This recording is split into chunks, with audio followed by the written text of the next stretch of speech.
All right.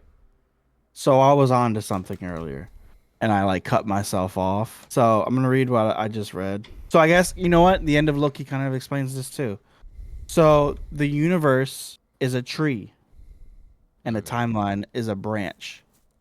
So if you think about it, there's millions of trees and they're all their own universe with their own branches.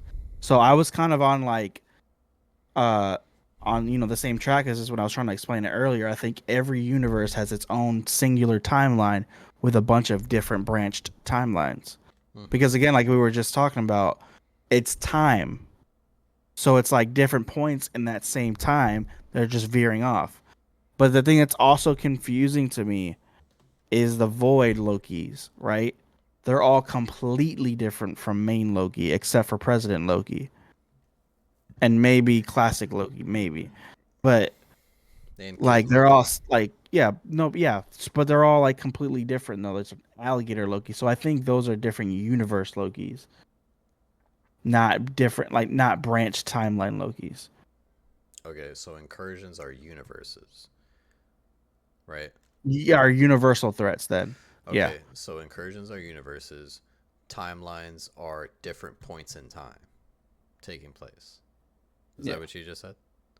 pretty much. I mean, it's not like something that's super like confirmed or whatever, but it's something that like I guess is agreed upon because I was trying to just like explain it that way, and it made more sense for me to like look it up real quick and kind of like read something to see if like I was making any type of sense in my head because I literally didn't I stopped myself because I didn't think I was making sense, but I guess now the way I read it that way because they said think of a universe as like the tree and then like all the branches are the different timelines, which kind of make a little bit more sense, and it even makes even more sense with the end of Loki and the way we saw it too, like all the timeline's just kind of creating a tree, but it's all just that one universe. But Mm-hmm. then again, it's these like weird things too. Like I was saying, the different Lokis in the void, and then also with Mobius mentioning 616. So it's Mm-hmm. like it is kind of weird. So I think maybe the Yeah, because he TVA is mentioned not the only Earth. about Yeah. time. Yeah. So I think the TVA was made to not only monitor timelines, but other universes' timelines. But why would So they I think only worry about just one timeline, which is the sacred timeline? What if they're worried about multiple other timelines? Then the whole point of having a sacred timeline just doesn't make any sense. If you're worried and about a whole and I nother think that's universe. and I think that's why um the TVA didn't affect Doctor Strange because he wasn't affecting the main timeline. He was, going to other universes, so essentially jumping from tree to tree. So he's jumping from tree to tree. Yeah.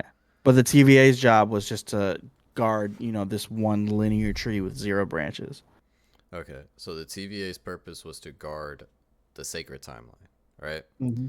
What Doctor Strange was doing was just going to different universes. Yeah. So then there's So it two. wasn't. So Doctor Strange is causing one problem. The TVA is only focused on the other problem. So the TVA is focused on no extra branches. The Illuminati who confronted Doctor Strange is focused on a universal threat, Mhm. which was Doctor Strange. Doctor Strange to the Illuminati was the big universal threat.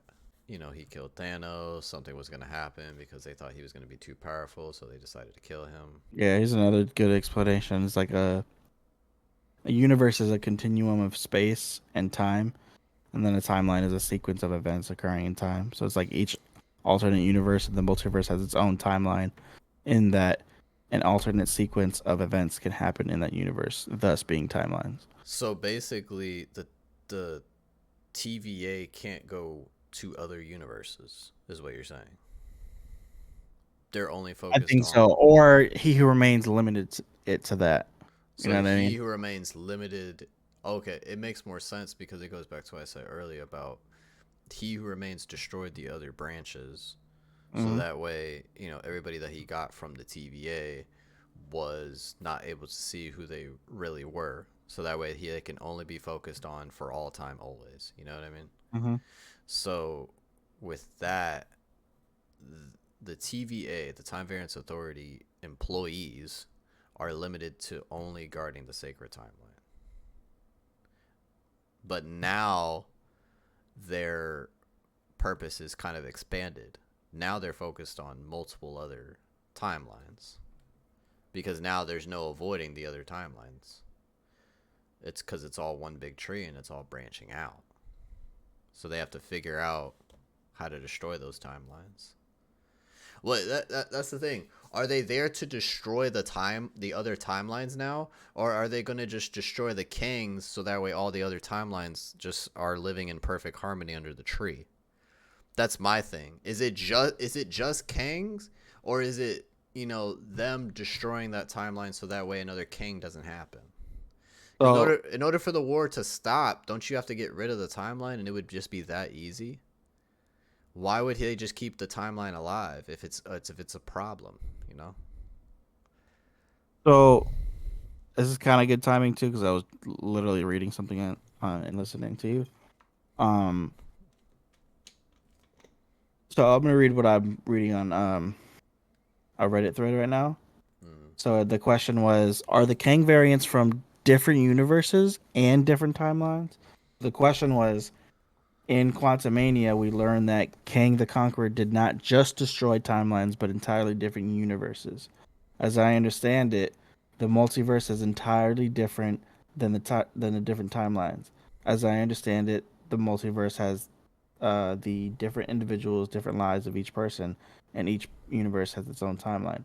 Does this mean that all Kangs at the end of Quantumania are from different universes and timelines? If so, does this mean that He Who Remains was just one King variant in that universe? Could he have also been the with the Kang Gang at the end of Quantumania and been a part of banishing the Conqueror and only protect the timeline of his own universe? Surely he can't be the last remaining Kang of the entire multiverse. I don't Well, think he was exiled. I do think it was that other king from Quantumania. I think he found a way to shut everyone up and then did it. mm-hmm. So you're basically saying that he who remains wasn't the last remaining person. He just figured out a way to be like, all right, this is my universe. Don't mess with my universe. All right, Pretty much. this is how I'm going to keep the universe in order. There will be no problems on this universe besides the problems that this universe only creates.